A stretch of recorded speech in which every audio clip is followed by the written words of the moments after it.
Nanobody sequences from wild South American camelids reveal a structural-guided evolution of the paratope. A poster by Matias Aduriz Guerrero. Nanobodies are a potent technological tool and expanding our knowledge of their structural characteristics and evolutionary origin will boost our capacity to use them in different applications. One particular characteristic that differentiates them from conventional antibodies is their capacity to enter into cavities in antigenic surfaces. Nanobodies are obtained from heavy chain antibodies present in all camelid species. These species are classified according to their geographical and evolutionary origin in two tribes, Lamini and Camelini, also known as New and Old World camelids respectively.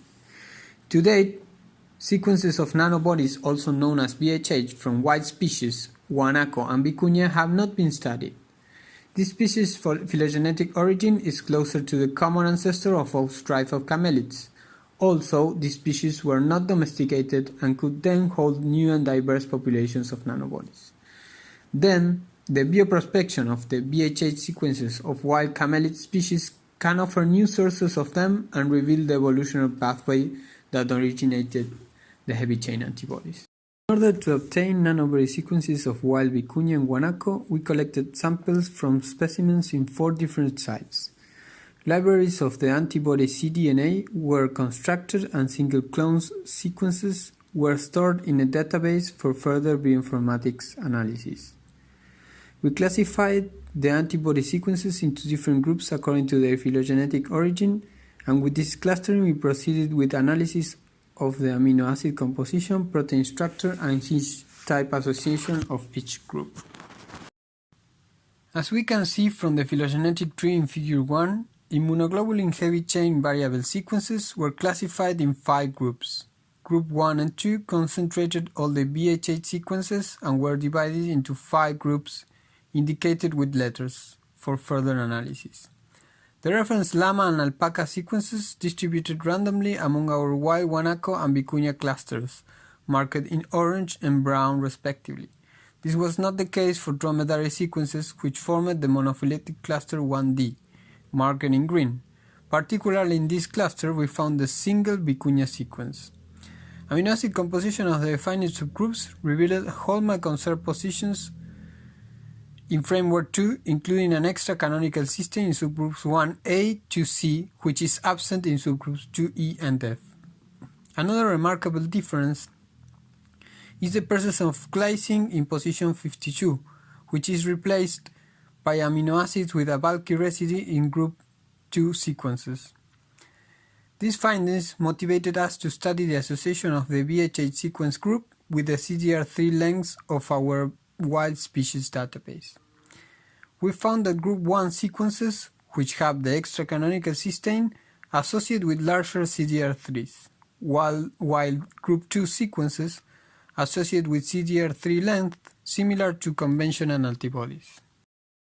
In the search for an explanation for all these associations, we decided to make a structural analysis. In order to do this, we obtained the consensus sequence of each subgroup, and with it we searched in the PDB for an homologous crystallized structure. In Figure 5, the selected crystals are displayed in a longitudinal side view of the nanobody. The CDRs are colored in blue, green, and red, and the antigens are colored in purple.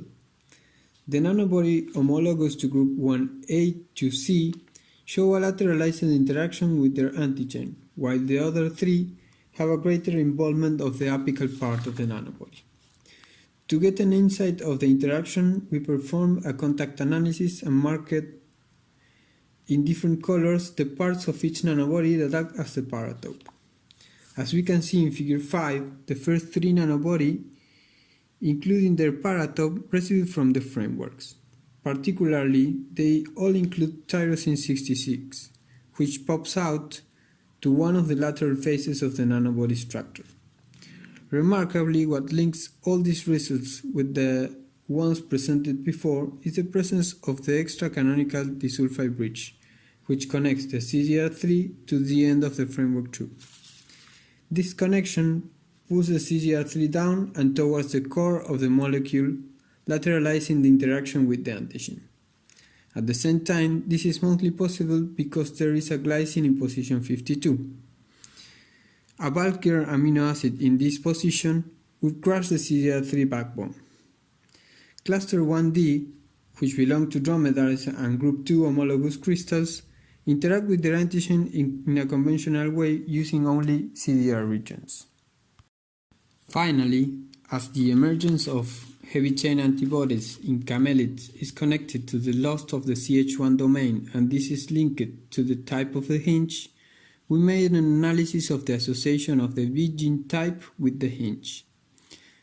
When we take a look in the distribution by B gene type, there is a clear absence of BHH sequences associated with conventional 1A and 1B hinge, which possesses a CH1 domain. On the other hand, BH sequences can form HCAPs by joining hinge types 2C and 2B, commonly known as short and long hinge. This could probably mark the temporality of the evolutionary events that gave rise to heavy chain antibodies, since BHH genes need the loss of CH1 domain to be expressed.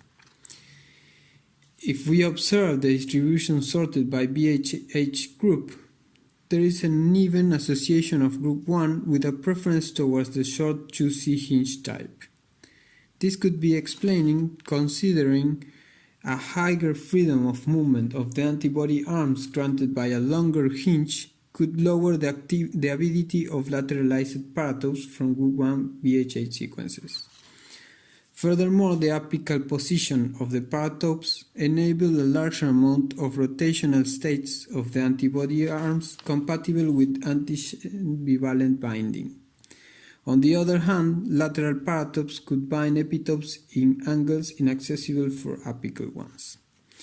In summary, antibody paratopes in camelids have evolved to map epitopes with diverse accessibility in antigen surface. To conclude this work, we have found the existence of two BHH populations with structurally distinct characteristics within New World camelids. In vicuñas, we can find BHH subfamilies characteristic of both camelid tribes. And finally, group 1 and 2 BHH domains could have a unique epitope mapping capacity that directed their evolution. This clustering could be useful for nanobody classification.